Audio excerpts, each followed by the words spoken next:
A recent review of costs from just a few cities across America that began the process of removing Confederate statues from public property shows the extreme expense involved.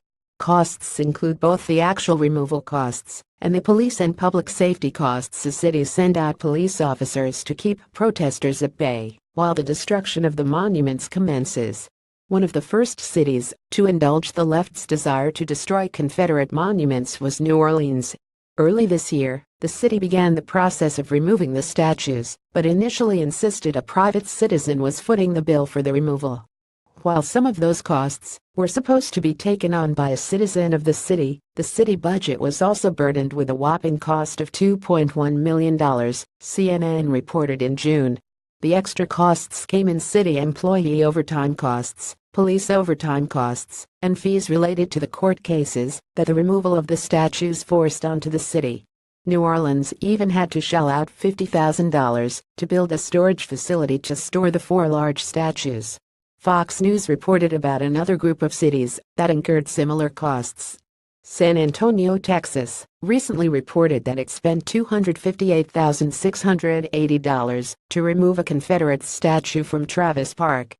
The price tag included $147,775 to tear down the monument, $103,809 for police overtime costs, and an additional $7,000 to cover landscaping costs after the statue was removed. But that cost, some city officials said, did not include the incredible $17 million previously spent on a police presence around the statue during the months the city was contemplating the monument's removal. Authorities in Dallas, Texas, revealed a similar story with upwards to $450,000 spent to remove its Robert E. Lee statue. But Dallas is also eyeing the removal of another statue situated in Pioneer Park that will cost an estimated $800,000 to remove. Some of the costs in Dallas also include the removal of Confederate-themed street signs, with new signs featuring new names replacing them. In Virginia, the costs to the city of Charlottesville are still not known, especially after a weekend of contentious rioting that incurred costs for policing.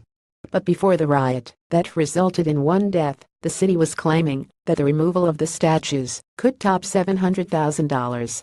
Certainly, other cities looking to eliminate statues that in many cases have stood for nearly 100 years will see similar costs passed on to taxpayers, and the final dollar amount is growing by the month. Follow Warner Todd Huston on Twitter @WarnerThuston.